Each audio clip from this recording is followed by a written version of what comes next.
What is going on, everybody? It's your boy Jacob Daniel back at it again here at the Speed Kills podcast. Now today we are going over 2017 Super Bowl contenders. Now the teams that I'm about to talk about are in no particular order. I'm going to start off with the 9-1 Philadelphia Eagles. All right. The Philadelphia Eagles are 9-1. Their one loss being to the Kansas City Chiefs. In my opinion, the Philadelphia Eagles are the most complete team in the NFL right now. They have a very good offense, a very good defense.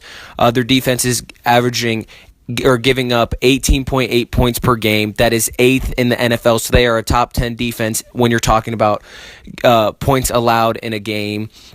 Their offense is phenomenal. Carson Wentz is putting up MVP-like numbers. His QBR, I think, is over 100. He is doing very well. I think he has taken to the next level. I think he's an elite quarterback. They have a very good core of running backs in LeGarrette Blount, Jay Ajayi, their free agent pickup, and their main third down back, Corey Clement. Their offensive line is really good. They pass protect very well, and they run block very well.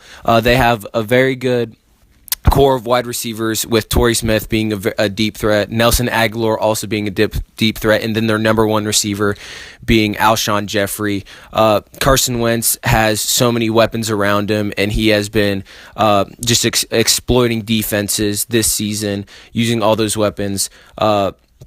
I think the Eagles are one of the most complete teams in the NFL. I think they can have a deep run in the playoffs and even win the Super Bowl.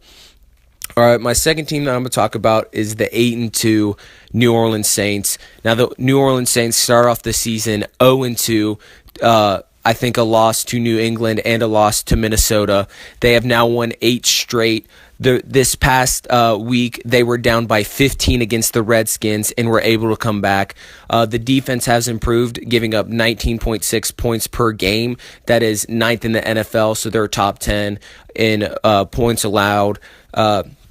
The defense took major losses this past weekend, with Marshawn Lattimore being hurt and I forget his name, but his last name's Okafor, getting injured. Now, I haven't heard any news about either of those coming back, but I think if they were to make a run at the Super Bowl, they need both of those players. Marshawn Lattimore was their first-round pick, and he is a lockdown corner. I think he's rated one of the highest corners by Pro Football Focus, so they definitely need him on the defense. Their defense has improved a lot from the beginning of the season, but I think they need both of those if they were to make a deep run. Their offense has looked different from the past years. They have turned in from what used to be a pass-heavy offense to a run-heavy offense. Alvin Kamara and Mark Ingram are putting up phenomenal numbers per game. Sometimes even both of them having over 100 yards or 100 total yards in a game. And Drew Brees just being Drew Brees, picking apart defenses. Like I said, he hasn't been throwing as much due to the fact that their offensive identity has now been a run-heavy offense, but he still has Michael Thomas being a great possession receiver, Ted Ginn being a great deep threat. Drew Brees showed that he could come back in that Redskins game. This coming week 12, they play the Rams, so that's going to be a challenge for them. We'll see who comes out on top between the two. All right, my next one that I'm going to talk about is the 9-2 Minnesota Vikings. They just came off a win yesterday on Thanksgiving against the Lions. They beat the Rams last week in Week 11, which is one of the better teams in my opinion, and I will get to them, I think, next. They're one of the best teams one of the best defenses in the NFL right now. Xavier Rhodes, probably one of the best corners in the NFL. He has shut down elite receivers week in and week out. They also have a great offense. I'll start by talking about Adam Thielen. Adam Thielen is putting up Randy Moss-like numbers. He's the first Viking receiver since Randy Moss to have over 1,000 yards in the first 10 games. Stephon Diggs is also a really good receiver. He has had some injury troubles there in the beginning of the season, but he has recovered. Kyle Rudolph is also a great tight end. Case Keenum has been playing very well in place of Sam Bradford. Sam Bradford is out for the season with a knee injury. And Case Keenum, the past 2 games, has been playing lights out.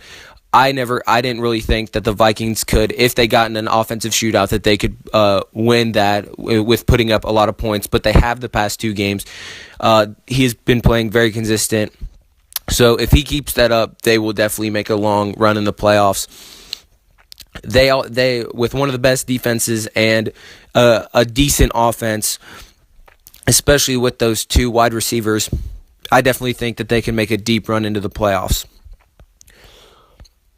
All right, my next team is the 7-3 Los Angeles Rams. Sean McVay has turned this team around. Jeff Fisher was their head coach last year. Sean McVay took over. He is one of the youngest head coaches in the NFL right now. They went from the worst scoring offense to the best scoring offense a couple weeks ago, and that's the first time. They're averaging 30 points a game on offense, which is just phenomenal. They are a very explosive offense. Jared Goff has been playing a whole lot better. I think that's evident with Sean McVay's coaching and Todd Gurley being an elite, going back to being an elite running back. He's putting up elite numbers, and they also went out there and did really well in free agency with signing Andrew Whitworth from the Bengals, and I think they traded for Sammy Watkins from the Bills. So they have done a lot in free agency to help their offense out. They have great receivers in Robert Woods, Cooper Kupp, and as I mentioned, Sammy Watkins. They averaged, I think, a couple weeks ago the exact same amount of points that the Greatest Show on Turf had in a season. So they're kind of looking like the Greatest Show on Turf. They also have a pretty good defense, which is they are giving up 18.6 points per game, which is 7th in the NFL. Their defense is pretty good, but I mean they're top 10 when points allowed. So, like I said, they face the Saints this week, so that's going to be a pretty hard test for them. So I think that they can also make a deep run in the playoffs due to their great offense, and this team is overall on the rise. I mean, this was supposed to be a rebuilding year most likely, but they have turned heads, and I really like the Rams. All right, my next team that I'll talk about is the 8-2 Pittsburgh Steelers. Now, the Pittsburgh Steelers are just going to win the AFC North outright. All the other teams are bad. They have a very good defense. They rank 2nd in points allowed with 16.5 points per game. So their defense is performing very good. They have a very good offense. They're supposed to be one of the top offenses. They've been shaky at times, but they have, Antonio Brown, the number 1 wide receiver in the NFL. Le'Veon Bell, one of the best running backs in the NFL. Big Ben hasn't been playing his best, but the offense hasn't seemed to affect much because they're still putting up decent amount of points.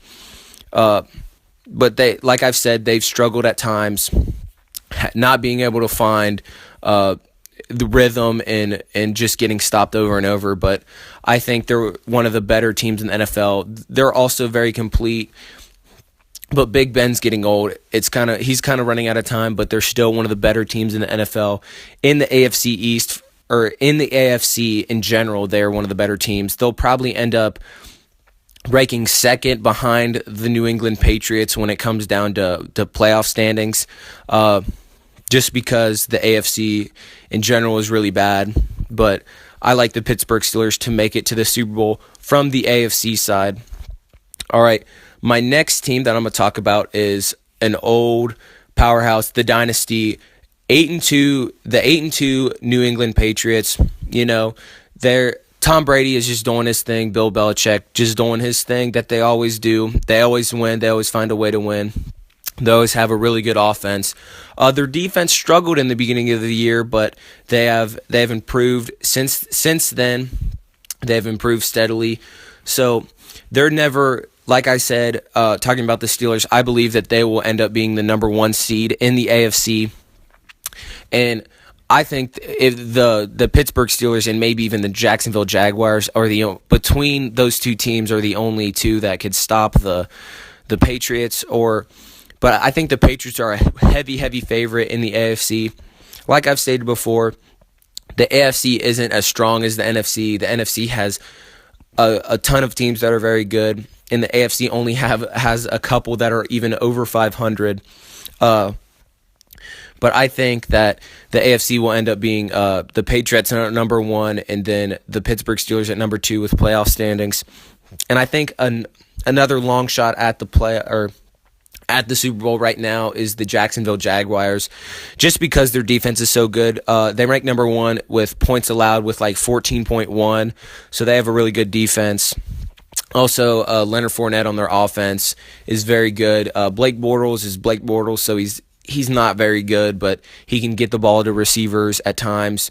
So they also have a chance, but that's basically it. I hope you guys enjoyed this video. That's what I think about the Super Bowl contenders right now. It can change. We'll see. It's Week 12 in the NFL, so we'll see how it goes.